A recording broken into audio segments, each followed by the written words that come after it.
Et voilà les amis.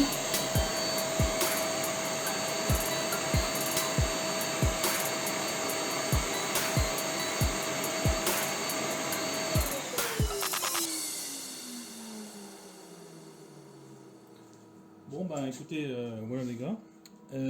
Donc les tafs ont été faits correctement. On a entamé un peu le martyr, mais c'était voulu pour pas que j'ai à découper. D'ailleurs ça a bougé je pense. Voilà, et la pièce est déjà détachée. Voilà. Donc ça c'est le modèle qu'a fait Eric là hier pour faire le martyr, pour cintrer le balai là. Je vais en faire un plus propre. Donc il faut en imprimer deux ou trois comme ça, puis les coller ensemble pour pouvoir faire une pièce de la taille du porte-balai là, pour pouvoir cintrer le truc du bricot dépôt dessus. Voilà. Bon bah écoutez, cette petite fraise d'AliExpress en 3,175 coupe vraiment nickel. Je suis en avance 1000. Je suis à fond, à 11 000 et quelques tours, et il n'y a pas une trace de brûlure, c'est nickel quoi. Nickel de chez nickel. C'est super propre. Vraiment très propre. Bon, je me suis mis peut-être pas un peu trop au bord, donc du coup j'ai peut-être pas tout à fait le rond parfait, mais je suis pas loin. Je vais en faire une un peu plus loin. Mais vous voyez, c'est propre en 7 minutes, ça sort nickel, nickel. Impeccable. Voilà, donc c'était le premier test de la fraise 500 watts, la broche chinoise. Là, bah écoutez, ça va vraiment bien, hein. Par rapport à la Makita, c'est pareil, ça va un peu moins vite évidemment, puisque j'ai mis une descente de 2 mm, mais je reste persuadé que. Enfin, une passe de 1 mm, pardon. Je reste persuadé que je peux faire des passes de 2. Il faudra que je fasse un essai plus tard. Je vais sortir deux autres pièces pour voir. On va à bientôt, salut.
Voilà, mes trucs, c'est terminé, mes trois pièces. Bon, la première, effectivement, je suis sorti un peu large, donc elle est un poil plus courte en largeur que les autres, mais les deux suivantes qui étaient prises pleine planche, là, ici, elles sont strictement identiques.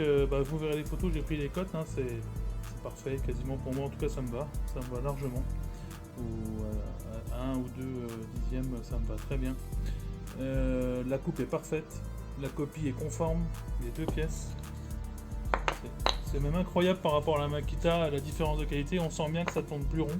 Enfin, par rapport à la Katsu, pardon. La Makita tourne peut-être plus rond que la mienne, que ma copie, mais en tout cas, c'est clairement un meilleur choix pour nos machines, en tout cas pour ce genre de bois ou ce genre de découpe, c'est parfait.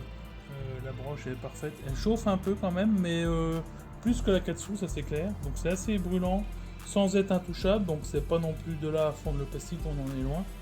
Mais je serais un peu plus inquiet si on avait des heures d'usinage genre gravure 3D. Je sais pas si ça serait adapté. Peut-être qu'il faut envisager une broche refroidie à eau ou des choses comme ça. Mais en tout cas, ça va plutôt pas mal, quoi, malgré tout. Voilà, messieurs, bah écoutez, il ne reste plus qu'à procéder au collage de ces trois pièces. J'en ferai peut-être une quatrième pour qu'elle soit parfaite comme les deux autres. Et puis je verrai celle-là. Puis je vais coller tout ça pour faire le martyr de cintrage pour refaire un balai. Alors, un autre point intéressant, depuis que j'ai remis le balai en place là, avec le système de Eric, l'aspiration est quasi parfaite, hein. Il y en a eu un peu de sortie là au début, parce que ça sortait derrière là, mais en intérieur, il n'y a pas un gramme de sueur. C'est incroyable, j'en reviens pas moi-même d'ailleurs. Je pensais en boire un petit peu, il y a 2 grains de poussière sur le côté là, mais c'est incroyable ce que ça arrive à récupérer. Donc génial, n'hésitez pas, cette adaptation est parfaite. avec le petit balai, c'est nickel de chez nickel. Donc encore un grand merci Eric pour ton travail, c'est super. Allez, à bientôt, salut.